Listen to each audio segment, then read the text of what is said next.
Marcus arrived at the training compound just as the first rays of sunlight were painting the sky in shades of gold and orange. The familiar sound of the wooden gate creaking open greeted him. But this time the courtyard beyond was empty except for Cayman, who stood in the center of the training area wearing simple black clothes and moving through a series of slow, meditative exercises. "You are punctual," Cayman observed without interrupting his routine. "This is good. Today's lesson requires complete focus from beginning to end." Marcus watched as Cayman completed his warm-up routine, noting again the quality of centeredness and awareness that seemed to radiate from the Royal Guard's every movement. After 2 days of training and observation, Marcus was beginning to understand that this level of physical and mental integration was the foundation upon which all traditional martial skills were built. When Cayman finished his exercises, he gestured for Marcus to join him in the center of the courtyard. The morning air was still cool, carrying the scent of jasmine and incense from the nearby shrine, and the city's usual noise seemed muted and distant. "Today I will show you something that represents the highest level of traditional martial arts," Cayman said, his tone more serious than Marcus had heard before. "But first, you must understand that what you are about to see is not entertainment. These are methods developed for life and death situations, refined over centuries of actual combat experience." Marcus nodded, feeling the weight of the moment. Something about Cayman's demeanor suggested that this final lesson would be fundamentally different from everything he had experienced so far. "In your sport fighting, you train to defeat opponent who is also trained fighter," Cayman continued. "You both know rules, both understand techniques, both prepare for specific type of encounter. This makes competition fair, but it also makes it predictable." Cayman began moving around the training area as he spoke, his steps creating a complex pattern that seemed random but felt purposeful to Marcus's observer's eye. In real protection work, threats come from people who do not follow rules, who do not fight fairly, who may be desperate or crazy or under influence of drugs. Traditional arts must be ready for anything, because in real situation, there is no second chance to get it right. As Cayman moved, Marcus began to notice that the Royal Guard was demonstrating something through his movement patterns. Every step was precisely placed, every turn calculated to maintain optimal distance and angle relative to potential threats. It was like watching a chess master play out a complex endgame, except the board was the entire courtyard, and the pieces were potential positions and responses. "What I am about to show you is called single decisive action," Cayman explained, coming to rest in what appeared to be a casual stance near the center of the training area. "In highest level of traditional arts, entire fight is decided in one moment. Not exchange of techniques, not contest of strength or stamina. One perfectly executed action that ends threat immediately." Marcus felt a chill of anticipation. In his professional career, he had experienced moments of perfect timing and execution, instances where everything came together to create a knockout or submission that seemed almost effortless. But something about Cayman's description suggested that what he was about to witness would be on an entirely different level. This requires not just physical technique, but complete understanding of human psychology, perfect reading of opponents' intentions, and ability to act without conscious thought, Cayman continued. "It is a result of many years of specialized training, and it cannot be learned from books or videos. Must be experienced directly." Cayman gestured for Marcus to position himself at the far end of the training area. "I want you to attack me using everything you know. Full speed, full power, whatever techniques you think will be most effective. Try to hurt me as if this were real fight for your life." Marcus hesitated. Despite his professional background and competitive experience, the idea of attacking someone with genuine intent to harm felt wrong, especially someone who had shown him such hospitality and respect. "I understand your reluctance," Cayman said, reading his expression accurately. "But if you hold back, you will learn nothing.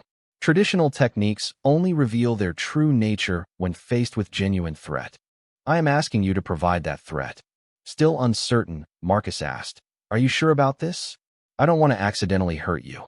Cayman's response was a smile that contained years of confidence and experience.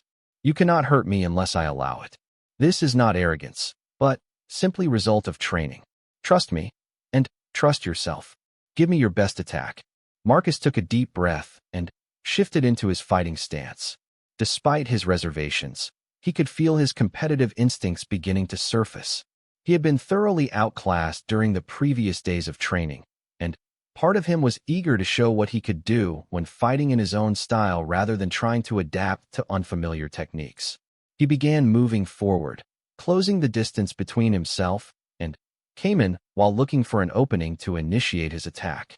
His plan was to use his superior size and athletic ability to establish a clinch, then transition to a takedown that would allow him to use his ground fighting skills. It was a strategy that had served him well in professional competition, and he executed it with the speed and precision that had made him successful. What happened next occurred so quickly that Marcus's conscious mind couldn't process it until several seconds after it was over. He had closed to within striking range and was beginning to shoot for a double-leg takedown when everything suddenly changed. There was no dramatic movement from Cayman, no obvious technique that Marcus could identify. One moment he was driving forward with perfect technique and complete commitment, and the next moment he was lying on the ground, completely immobilized and struggling to understand what had just occurred. The sensation was unlike anything Marcus had ever experienced in combat sports. He hadn't been thrown or taken down in any way that he could recognize. He hadn't been struck or submitted through any technique that made sense within his understanding of fighting. Instead, it felt as if his own forward momentum had somehow been redirected and amplified until it carried him past his intended target and deposited him harmlessly but helplessly on the ground.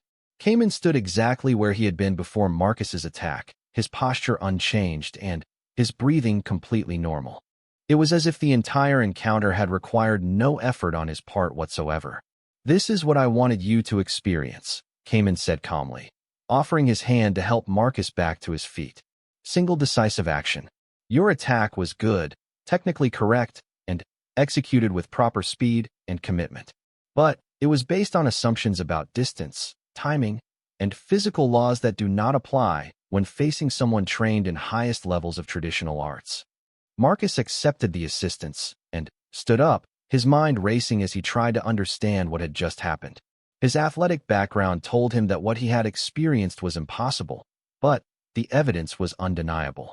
He had been completely neutralized without any apparent effort from his opponent. "How?" Marcus asked, the single word carrying all of his confusion and amazement. "Many factors working together," Cayman explained patiently. "First, reading your intention before you consciously commit to action. Second, positioning to take advantage of your forward momentum rather than opposing it. Third, timing so precise that your own energy becomes weapon against you. Fourth, understanding of body mechanics at level that allows small adjustments to create large effects." As Cayman spoke, Marcus began to understand that what he had experienced was the culmination of everything he had been learning about traditional martial arts over the past 3 days. The efficiency, the timing, the psychological understanding, the integration of mind and body, all of these elements had been combined into a single moment of perfect execution. "This technique has many names in different traditional systems," Cayman continued. "Some call it using 4 ounces to deflect 1,000 pounds. Others call it victory without fighting. But all refer to same principle. When you truly understand combat, you can end it before it begins." Marcus asked for permission to attempt the attack again, convinced that his failure had been due to surprise or incomplete commitment. Cayman agreed, and Marcus tried 3 more times, each attempt executed with increasing desperation and aggression. The result was identical each time. No matter how he varied his approach or adjusted his technique, the outcome was the same. His attacks seemed to dissipate harmlessly against Cayman's presence, leaving him off balance and controlled without any apparent effort from the royal guard. After the 4th failed attempt, Marcus sat down heavily on the ground, his worldview fundamentally altered. Everything he thought he knew about fighting, about the relationship between training and results, about what was possible in human combat, had been challenged and found wanting. "Now you begin to understand," Cayman said, settling into a cross-legged position facing Marcus. "Sport fighting is excellent training for sport fighting. But Traditional arts address different questions entirely. Not how do I win contest, but how do I preserve life in any circumstance? They sat in silence for several minutes as Marcus processed what he had experienced. The morning sun was climbing higher, bringing warmth to the courtyard and illuminating the intricate patterns in the stone work around them. The technique you just used, Marcus said finally, how long does it take to develop that level of skill? For complete mastery, perhaps lifetime, Kamen replied honestly. But basic understanding can come much faster for someone with your background and dedication. Traditional arts build upon themselves. Each level of understanding opens door to next level. Marcus felt a profound sense of humility settling over him. His professional success, his athletic achievements, his years of dedicated training, all of it seemed insignificant compared to what he had just witnessed. At the same time, he felt excited by the possibility of beginning to understand these deeper levels of martial knowledge. If I wanted to study these traditional methods seriously, Marcus asked, where would I begin? Kamen considered the question carefully before responding. True traditional training requires complete commitment. Not just physical practice, but study of philosophy, meditation, understanding of human nature. Most Westerners are not prepared for this level of dedication. But some are. Marcus pressed. Some are, Kamen agreed. For right person, with right attitude, traditional masters will share knowledge. But student must be ready to become beginner again, to question everything they thought they understood about fighting and life. As their conversation continued, Marcus realized that his encounter with traditional Thai martial arts had given him something far more valuable than new techniques or training methods. It had shown him that mastery was a far more complex and nuanced concept than he had ever imagined, and that true understanding required not just physical skill but psychological, philosophical, and spiritual development as well. When it came time for Marcus to leave for his flight back to Los Angeles, Kamen walked him to the gate with the same quiet dignity he had shown throughout their interactions. Remember what you have learned here, Kamen said as they shook hands in farewell. Not just techniques, but principles. True martial arts is about becoming complete person, not just skilled fighter. As Marcus rode back to his hotel, and then to the airport, he found himself thinking about how he would integrate this experience into his existing life and career. The encounter with Kamen and traditional Thai martial arts had opened a door to possibilities he had never considered, but it had also shown him how much he still had to learn. Years later, Marcus would look back on his time in Bangkok as the moment when his real martial arts education began. The techniques and achievements that had defined his professional career became starting points rather than endpoints, foundations upon which to build deeper understanding rather than final accomplishments to be celebrated.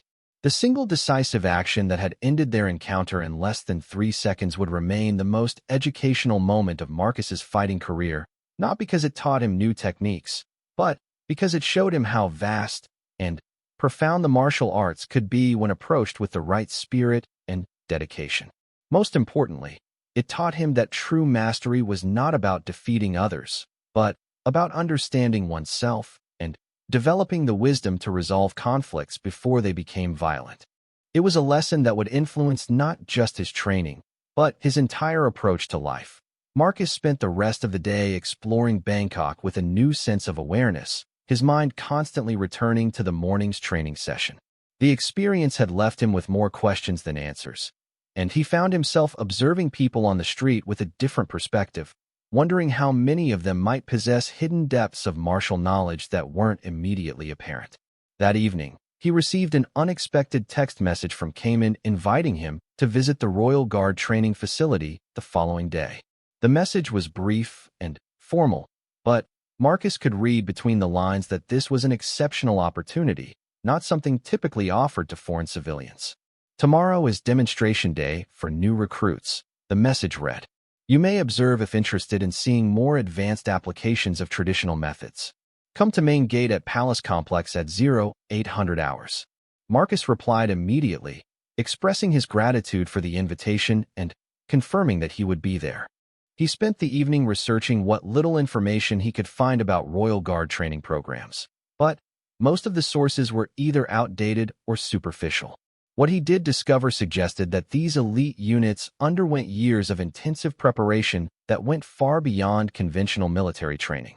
The next morning, Marcus arrived at the palace complex 30 minutes early, dressed in conservative clothes and carrying only his identification and a small water bottle.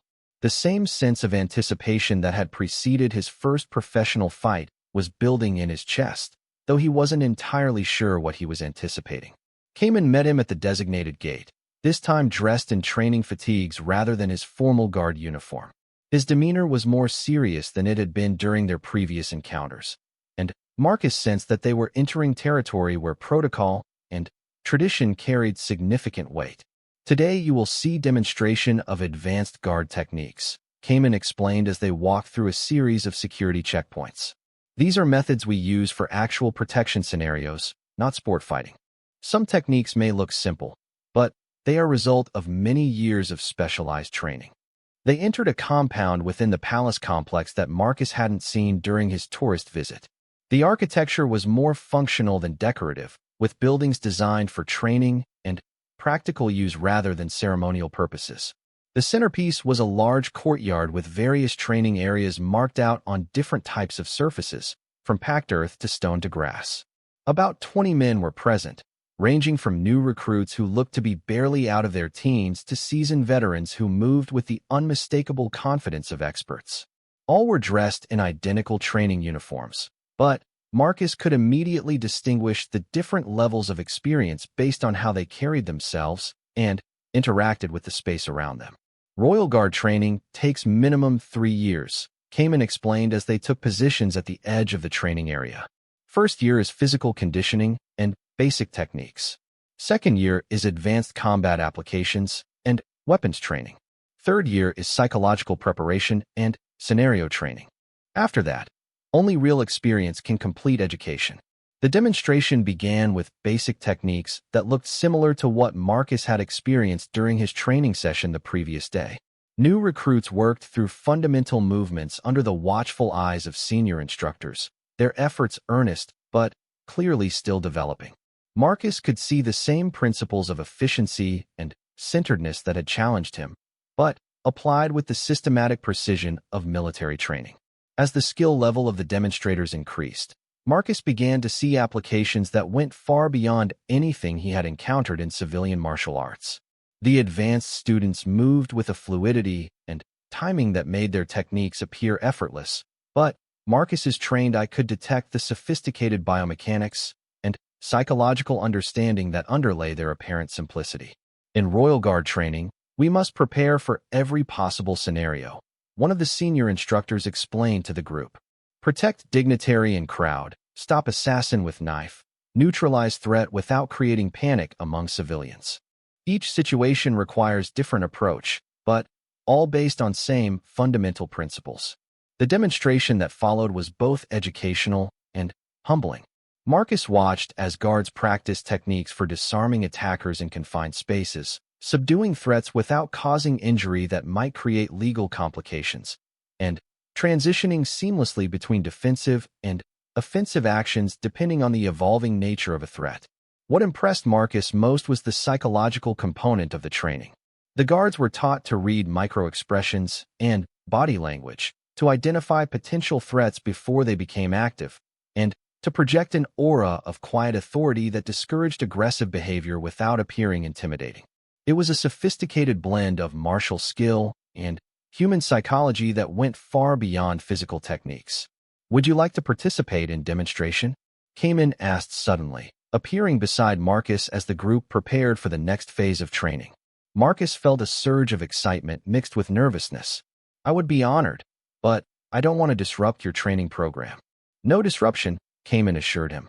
"New students benefit from working with different body types and fighting styles. Your MMA background will provide good test of traditional techniques." What happened next would forever change Marcus's understanding of his own abilities and limitations. He was introduced to the senior instructor, a man named Sergeant Narong who appeared to be in his early 40s with the lean, functional build that Marcus had learned to associate with serious martial artists. Narong's demeanor was courteous but professional, and Marcus sensed that he was being evaluated with the same careful attention that might be given to a potential security threat. "We will demonstrate neutralization techniques," Narong announced to the assembled group. "American fighter will attack using methods from his sport background. Guards will respond using traditional defensive methods." Marcus was paired first with one of the advanced students, a young man who looked to be in his mid-20s and moved with the controlled grace that indicated years of dedicated training. The scenario was simple. Marcus would attempt to take down his opponent using wrestling techniques, while the guard would try to prevent the takedown and establish control. What followed was a revelation that shattered many of Marcus's assumptions about fighting. Every technique he attempted was countered not through superior strength or speed, but through precise timing and leverage that seemed to redirect his energy back against him. The guard never appeared to exert significant effort, yet Marcus found himself repeatedly off balance and unable to establish any kind of advantageous position. More frustrating was the fact that the counters didn't seem to follow any pattern that Marcus could anticipate or adapt to. In his sport fighting experience, opponents typically relied on a limited set of techniques that could be studied and countered through careful preparation. But the traditional methods being demonstrated seemed infinitely adaptable, based on principles rather than specific techniques. "Traditional arts teach principle, not technique," Narong explained as Marcus paused to catch his breath after another failed attempt at establishing control. "Principle can be applied in unlimited ways, so opponent cannot predict response." Marcus was then paired with progressively more senior students, and each encounter reinforced the lesson he was receiving. His superior conditioning and athletic ability seemed irrelevant when faced with opponents who could neutralize his techniques before they fully developed. It wasn't that they were stronger or faster, but rather that they seemed to understand something fundamental about combat that his years of professional training had never addressed. The most challenging encounter came when Marcus was paired with Sergeant Narong himself. The senior instructor moved with an economy of motion that made the younger guards look inefficient by comparison. More unnerving was his complete calm throughout their brief exchange. While Marcus was working hard and beginning to show signs of exertion, Narong appeared as relaxed as if he were performing a meditation exercise. "In sport fighting, you train to defeat specific opponent using known rules," Narong observed as he effortlessly prevented Marcus's attempts at clinching. "In protection work, we train to neutralize unknown threat using whatever method is most appropriate for situation." What Marcus was experiencing was a fundamental difference in training philosophy. His MMA background had prepared him to excel within a specific context, but that context included rules, time limits, weight classes, and referee oversight. The traditional guard training was preparing these men for scenarios where none of those limitations applied, where the only rule was to stop the threat as efficiently as possible. The lesson became even more profound when the demonstration moved to scenario-based training. Marcus watched as guards practiced dealing with multiple attackers, weapons threats, and situations where they had to protect others while neutralizing threats. The complexity and sophistication of their responses revealed layers of strategic thinking that went far beyond individual combat techniques. "Real fighting is rarely one-on-one sport competition," Kamen explained as they observed a demonstration where guards protected a mock dignitary from simulated attackers. "Must think about environment, civilians, escape routes, backup plans, legal consequences. Traditional training considers all these factors." By the time the demonstration concluded, Marcus was physically exhausted but mentally exhilarated. The experience had been humbling in the extreme, but it had also opened his eyes to possibilities that he had never imagined. The depth and sophistication of traditional martial arts, particularly as applied in professional protection scenarios, far exceeded anything he had encountered in the sport fighting world. As the group prepared to disperse, Sergeant Narong approached Marcus with what might have been approval in his expression. "You train hard and show respect," the senior instructor said. "These are good qualities. But you also have much to unlearn before you can begin to understand traditional methods." Marcus nodded, feeling the truth of the assessment. "I can see that my sport background has given me some habits that don't serve me well in this context. The way you approach combat is completely different from anything I've experienced." "Different purpose requires different method," Narong agreed. Sport fighting is about winning contest. Protection fighting is about preserving life. Both require skill, but not same kind of skill. As Marcus prepared to leave the training compound, Cayman pulled him aside for a private conversation. "Tomorrow is your last day in Bangkok, correct?" Cayman asked. Marcus confirmed that he was scheduled to fly back to Los Angeles the following evening. "Then, perhaps you would like to see one final demonstration," Cayman suggested. "Something special, not normally shown to outsiders. But first, I must ask you a question. Are you willing to accept that everything you think you know about fighting might be incomplete?" The question caught Marcus off guard, but he knew the answer immediately. The experiences of the past 2 days had already begun that process of reconceptualizing his understanding of martial arts. "Yes," he replied without hesitation. "I'm ready to learn." Cayman smiled for the first time since Marcus had known him. "Good. Then, meet me tomorrow at sunrise at the address where you first trained. Come ready to test yourself against something you have never encountered before." As Marcus rode back to his hotel that evening, his mind was racing with anticipation and curiosity. He had no idea what Cayman had planned for him, but he sensed that it would be something that would challenge him in ways he couldn't yet imagine. The journey that had begun as a simple vacation was turning into one of the most educational experiences of his martial arts career. What he didn't realize was that the next morning would bring an encounter that would test not just his physical skills, but every assumption he had ever made about what it meant to be truly dangerous in a fight.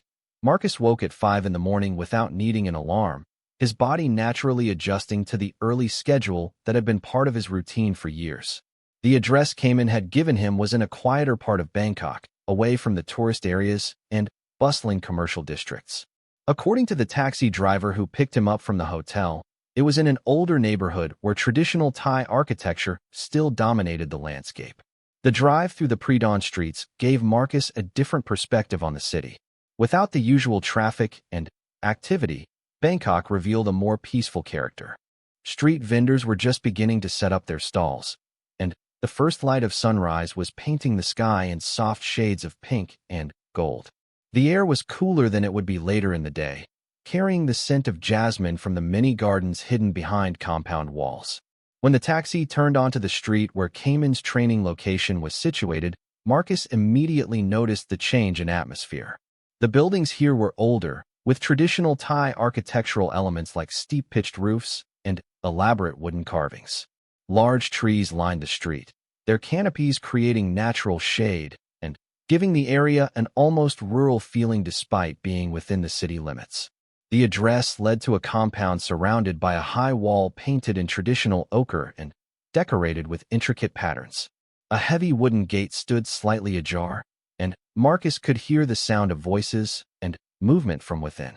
As he paid the taxi driver and approached the entrance, he felt a familiar mixture of excitement and nervousness that always accompanied new training experiences.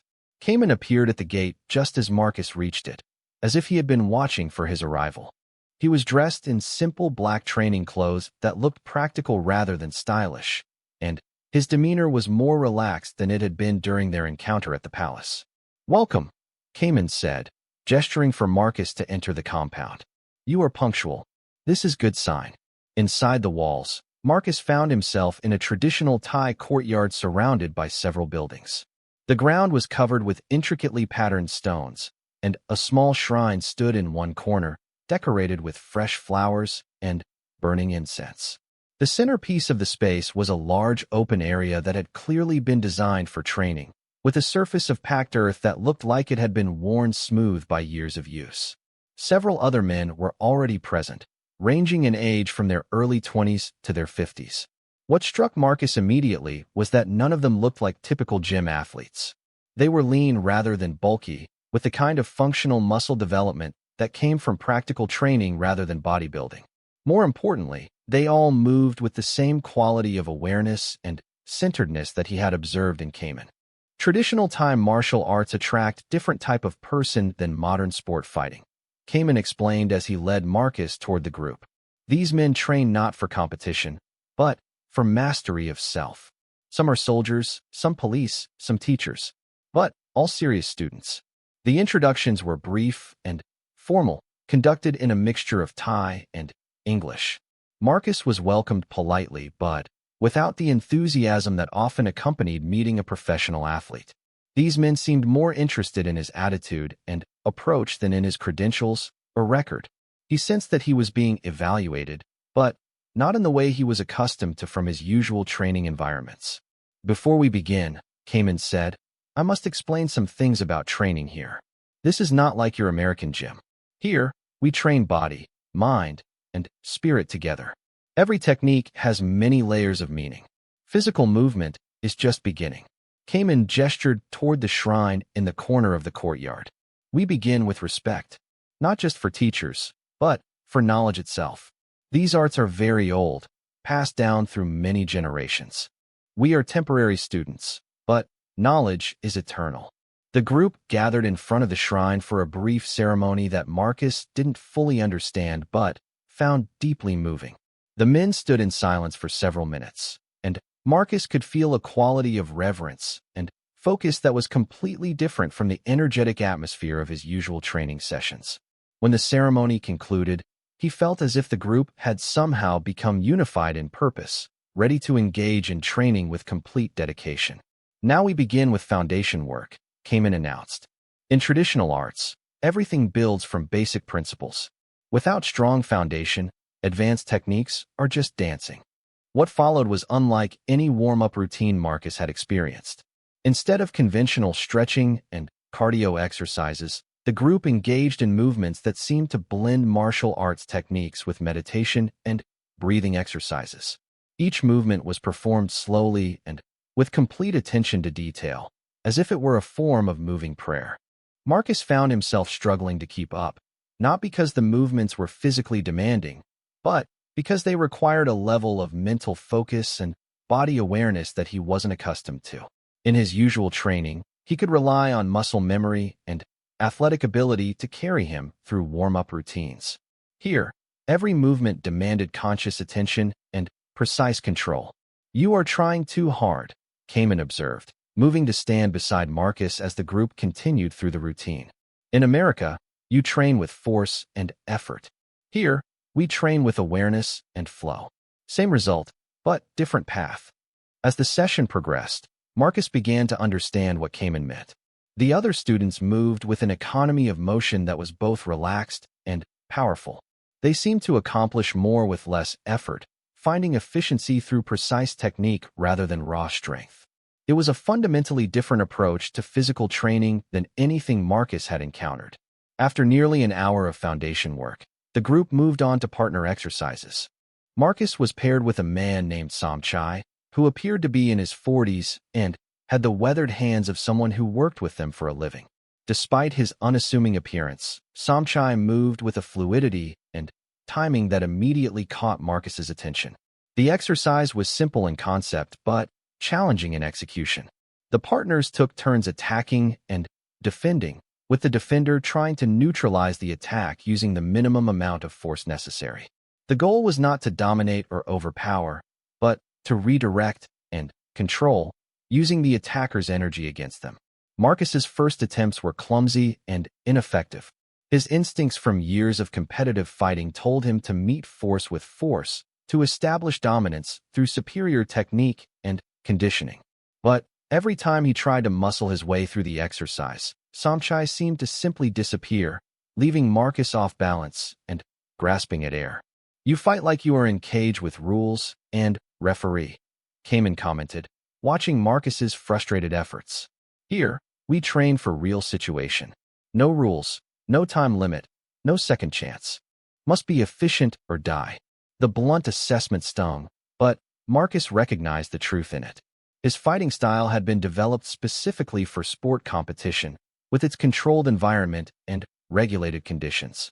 What these men were practicing was something much more fundamental, an approach to combat that prioritized survival and effectiveness over athletic achievement. As the morning progressed, Marcus began to glimpse the depth and sophistication of what he was being shown.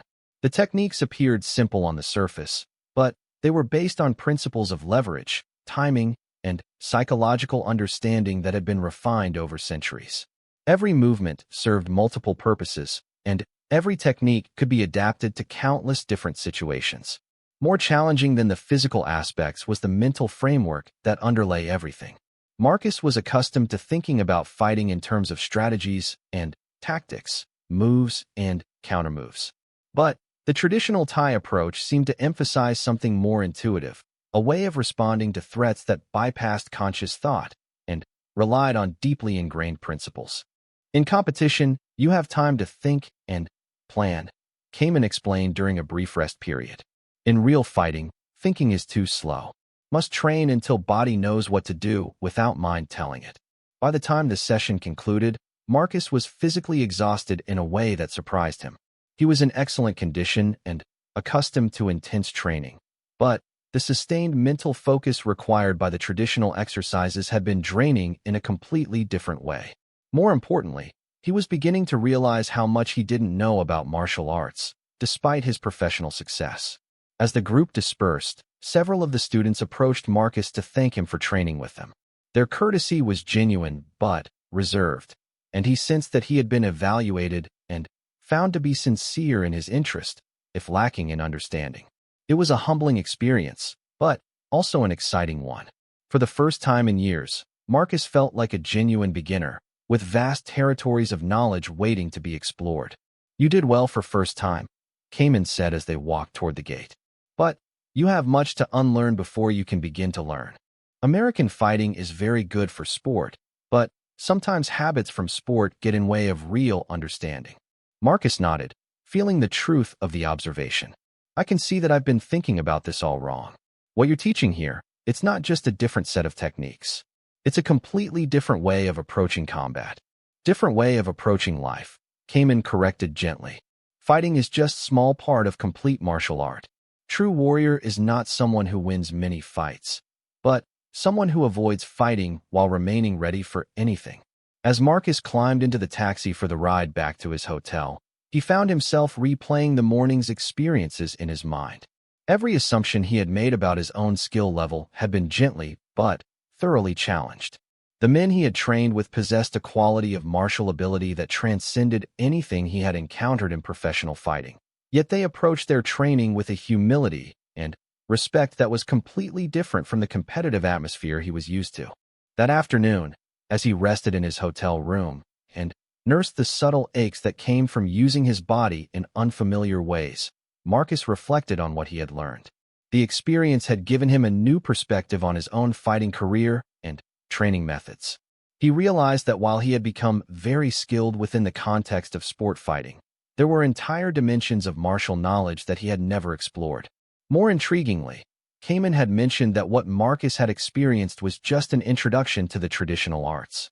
The Royal Guard training that Kamen had undergone was apparently far more intensive and sophisticated, incorporating not just fighting techniques, but psychological preparation, weapons training, and combat applications that went far beyond anything used in civilian martial arts. As the day wore on, Marcus found himself hoping that Kamen would invite him to train again.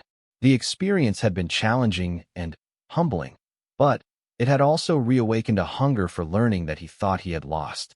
For the first time in his professional career, he felt like a student rather than an expert, and the feeling was both uncomfortable and exhilarating. What he didn't yet realize was that his educational experience was about to accelerate dramatically. The next day would bring an encounter that would test everything he thought he knew about fighting, and reveal just how vast the gap between sport competition and traditional martial mastery could be. The morning sun streamed through the hotel room curtains as Marcus woke with the crisp alertness that comes from years of disciplined sleep schedules. Despite the jet lag, his internal clock had adjusted quickly, and he felt refreshed after 8 solid hours of rest. He had planned to spend the morning exploring some of Bangkok's famous temples, partly for the cultural experience, and partly because he had always been fascinated by the connection between martial arts and spiritual discipline. After a light breakfast of fresh fruit and Thai coffee at the hotel restaurant, Marcus set out for the Grand Palace, one of Bangkok's most iconic landmarks. The taxi driver, a cheerful man named Somchai who spoke excellent English, proved to be an excellent tour guide, pointing out various landmarks and sharing stories about the city's history as they navigated through the morning traffic. You visiting Thailand for first time? Somchai asked, glancing at Marcus in the rearview mirror. Second time, Marcus replied. I trained at a Muay Thai camp up north a few years ago. Incredible experience. Somchai's face lit up with interest. Ah, you fighter. I can see now. You have the look. My nephew. He fight in the local stadiums. Very good, but not professional like you, I think. The conversation continued as they drove, with Somchai sharing stories about Thai boxing culture and the role it played in everyday life. Marcus learned that many young men in Thailand trained in Muay Thai not necessarily to become professional fighters, but as a way of developing discipline, respect, and physical fitness. It was woven into the fabric of society in a way that American martial arts culture had never quite achieved. When they arrived at the Grand Palace complex, Marcus was struck immediately by the scale and intricacy of the architecture. Golden spires reached toward the sky, decorated with countless tiny mirrors that caught and reflected the sunlight in dazzling patterns. The attention to detail in every surface, every carving, every decorative element spoke to a level of craftsmanship and dedication that took his breath away. As he walked through the entrance gates, joining the steady stream of both tourists and local worshippers, Marcus found himself automatically observing the security personnel stationed throughout the complex. It was a habit developed through years of training and situational awareness, but what he saw here was unlike anything he had encountered before. The guards moved with a stillness that was almost supernatural. They stood at their posts with perfect posture, eyes alert, but not obviously scanning, their presence both clearly visible and somehow unobtrusive. Marcus noticed that tourists seemed naturally inclined to behave respectfully around these men, not because they appeared intimidating, but because they radiated an aura of quiet authority that commanded respect without demanding it. One guard in particular caught Marcus's attention. The man appeared to be in his early 30s, with the lean, wiry build that Marcus had learned to associate with exceptional functional strength. He stood near the entrance to one of the main temple buildings, wearing the crisp uniform of the Royal Guard unit. What was remarkable was not his size or obvious physical presence, but rather the quality of his attention. He seemed to be simultaneously relaxed and completely alert, like a cat resting in the sun but ready to spring into action at the first sign of danger. Marcus found himself studying this guard's posture and movement as he continued his tour of the temple complex. The man's stance was perfectly balanced, weight distributed evenly on both feet in a way that would allow for instant movement in any direction. His hands hung naturally at his sides, but Marcus's trained eye could see that they were positioned for immediate defensive or offensive action. Most impressive of all was the guard's breathing, which Marcus could observe from the subtle rise and fall of his chest. It was deep, controlled, and completely rhythmic, the kind of breathing that indicated years of meditation and physical conditioning. As the morning progressed, Marcus explored the various buildings and courtyards of the complex, marveling at the artistic achievements and learning about Thai royal history from the informational plaques and guidebooks. But he found his attention repeatedly drawn back to the guards, particularly the one he had first noticed. There was something about the man's presence that reminded Marcus of his most skilled training partners, but with an additional quality that he couldn't quite identify. It was around noon when Marcus decided to take a break from sightseeing and find some shade in one of the temple courtyards. The heat was becoming intense, and he wanted to hydrate and rest for a few minutes before continuing his exploration. He found a spot on a marble bench under a large tree, pulling out his water bottle and phoned to check messages from his team back home. As he sat there, sipping water and watching the steady flow of visitors moving through the courtyard, Marcus became aware that the royal guard he had been observing was now stationed relatively close to his resting spot. The man had moved positions at some point during the morning, though Marcus hadn't noticed the transition. It was as if he had simply materialized in his new location, becoming part of the landscape with the same natural ease that a tree might grow from the ground. Marcus found himself wondering about the training these guards received. He knew that Royal Guard units in various countries were typically composed of elite military personnel with extensive combat training. But there was something about this man's presence that suggested a level of skill that went beyond conventional military preparation. The way he held himself spoke to years of specialized martial arts training. But it was integrated so completely into his being that it seemed effortless rather than practiced. Unable to resist his curiosity, Marcus decided to approach the guard. He had always been direct in his interactions with people, and he figured that the worst thing that could happen would be a polite refusal to engage in conversation. As he stood up from the bench and walked over, he rehearsed in his mind the few Thai phrases he knew, hoping to show respect for local customs. "Excuse me," Marcus said as he approached, speaking in English, but bowing slightly in the traditional Thai greeting. "I'm sorry to bother you while you're working." The guard turned his attention to Marcus with a movement that was both immediate and completely controlled.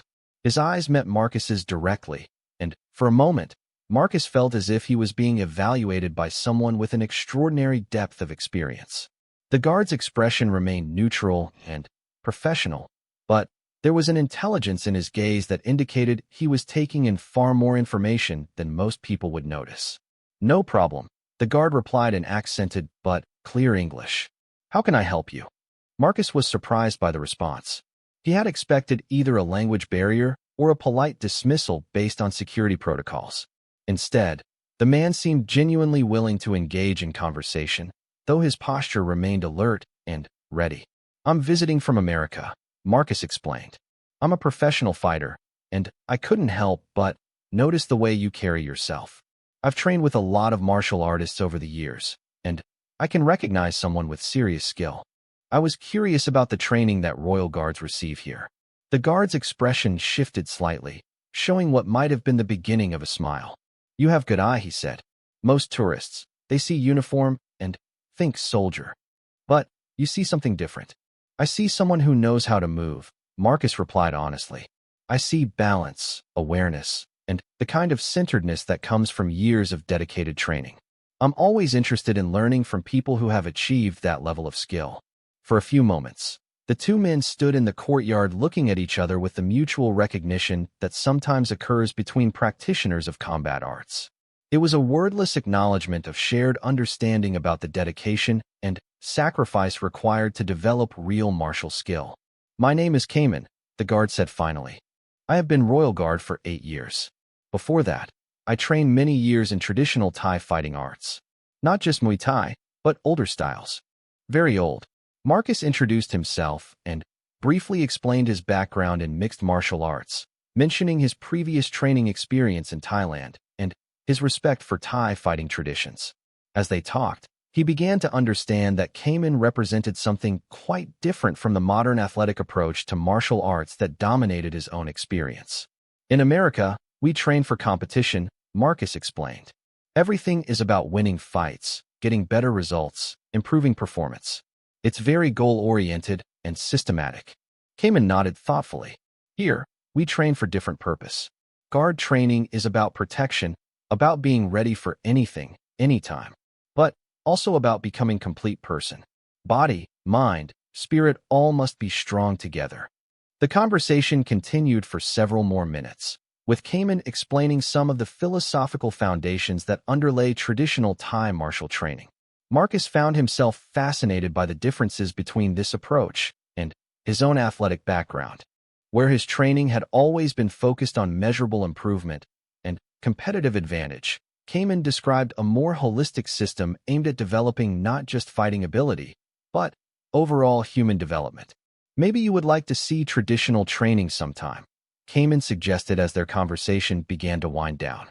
"I teach small group on weekends at private location. Not for tourists usually, but for serious martial artists, may be interesting." Marcus felt a surge of excitement at the invitation. This was exactly the kind of opportunity he had hoped to find during his visit to Thailand, though he had expected to discover it at a conventional gym rather than through a chance encounter at a tourist site.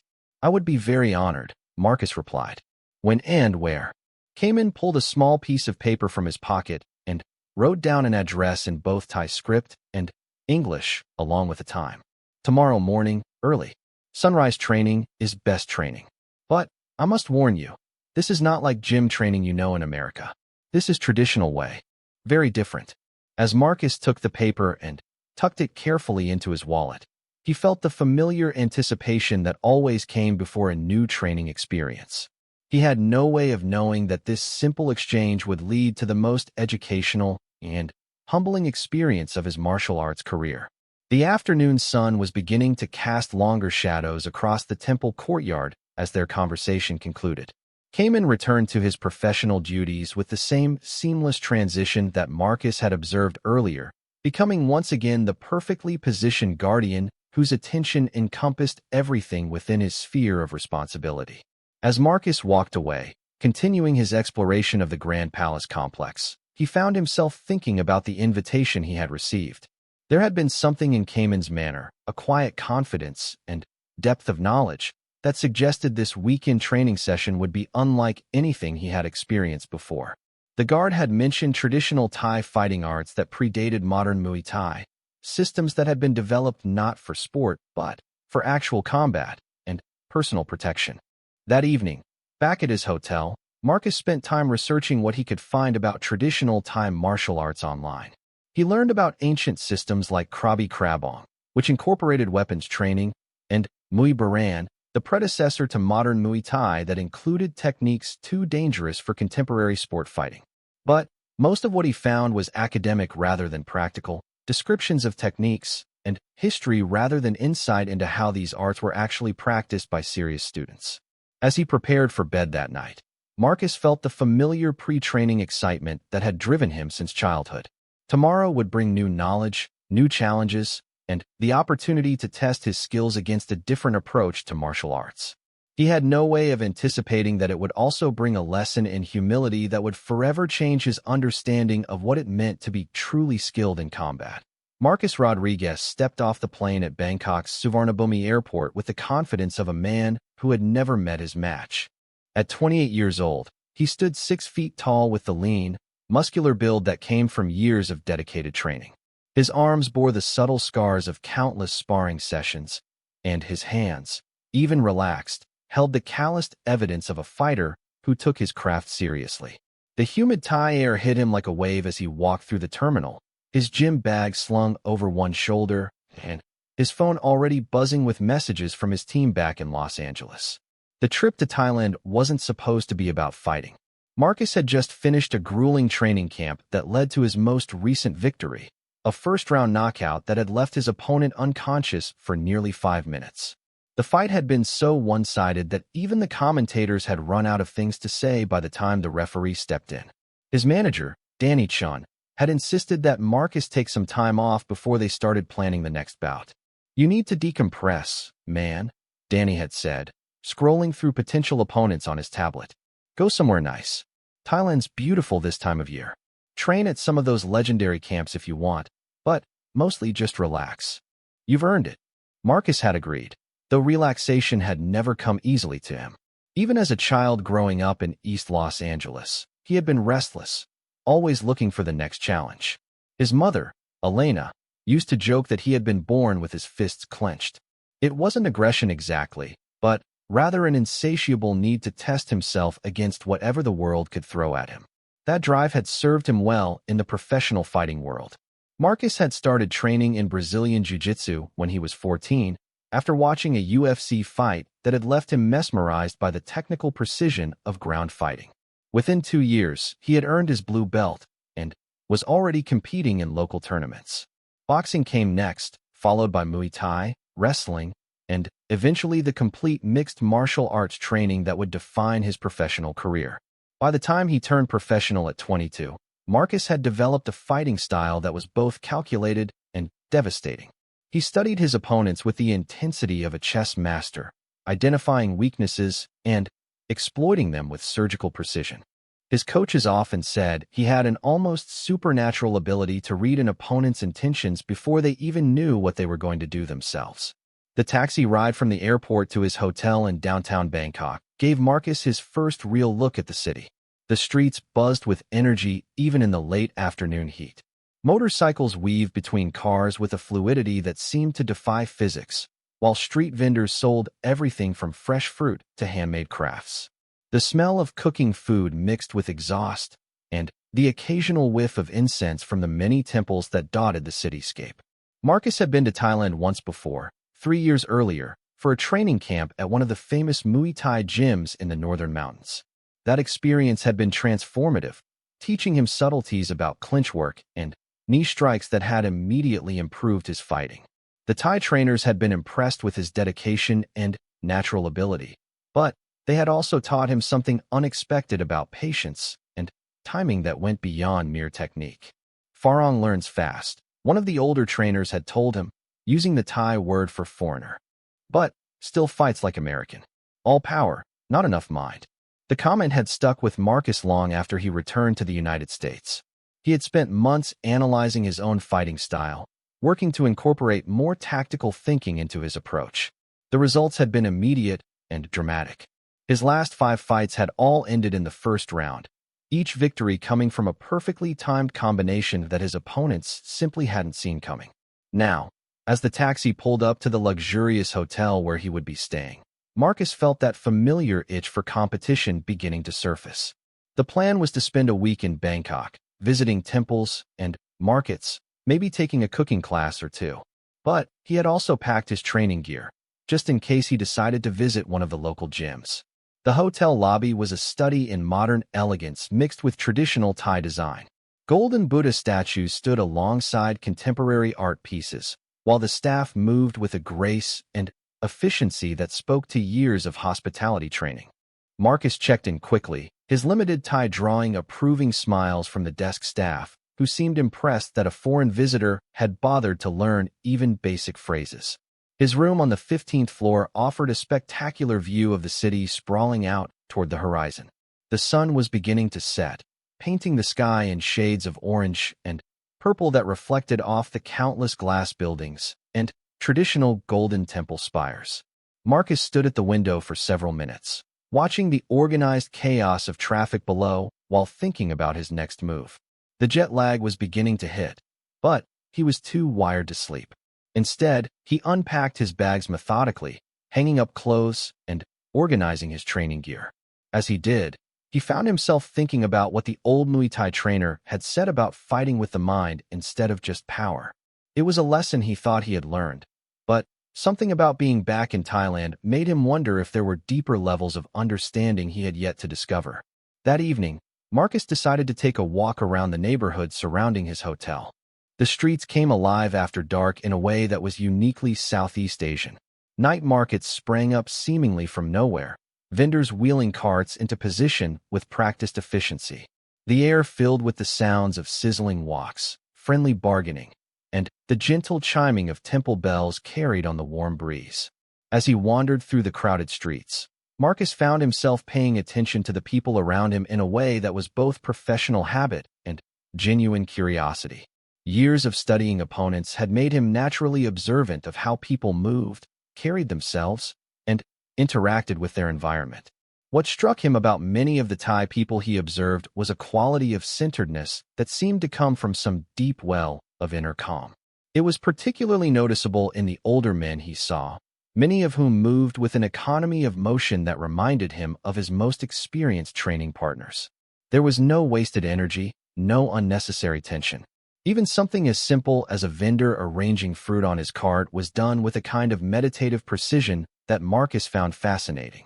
He stopped at a small restaurant that had been recommended by the hotel concierge, a family-run place that specialized in authentic northern Thai cuisine.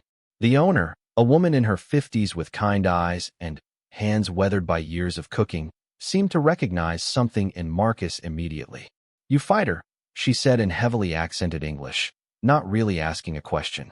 Marcus nodded, smiling. "Mixed martial arts. How did you know?" She gestured at his posture, the way he held his shoulders, the calluses on his knuckles that were visible as he reached for his water glass. "My brother, he trained Muay Thai many years. I know fighter when I see." The conversation that followed was limited by the language barrier, but Marcus learned that her brother had been a professional fighter in the 1980s and now taught at a small gym across the city. She wrote the address on a napkin in both Thai script and English, pressing it into his hand with a maternal insistence that he should visit. "He'd teach you things you not learn in America," she said with conviction. As Marcus walked back to his hotel later that evening, the piece of paper tucked safely in his wallet, He found himself genuinely excited about the prospect of training again. The break had been nice, but the familiar hunger for improvement was beginning to reassert itself. Maybe tomorrow he would take a taxi across the city and see what this legendary trainer could teach him. What he didn't know was that his educational experience would begin much sooner than expected, and in a place he would never have thought to look. Sometimes the most important lessons come not from seeking them out, but from stumbling into situations that challenge every assumption you thought you understood about your chosen field. The next morning would bring Marcus face to face with a tradition of combat training that stretched back centuries, and with an individual whose skill would force him to completely reconsider what he thought it meant to be truly dangerous. In the world of combat sports, there are fighters who train for fame, fighters who train for money, and then there are those rare individuals who train to test the very limits of human capability. Marcus, the Hammer Rodriguez, belonged to the third category. With 17 professional wins and a reputation for finishing fights in the first round, he had conquered every challenge the octagon could offer. But on a humid evening in Bangkok, Thailand, he would encounter something that no amount of cage experience could have prepared him for. What happens when modern mixed martial arts meets ancient warrior traditions? When calculated aggression faces disciplined stillness? When a man who has spent years perfecting the art of violence encounters someone trained not just to fight, but to protect with their very life? This is the true story of a single moment that changed everything Marcus thought he knew about combat. A moment that lasted less than 3 seconds but revealed truths about martial arts that took centuries to develop. A moment that proved that sometimes the most devastating techniques are the ones you never see coming. It began with a simple vacation. It ended with a lesson in humility that would reshape a fighter's entire understanding of what it means to be truly skilled in combat.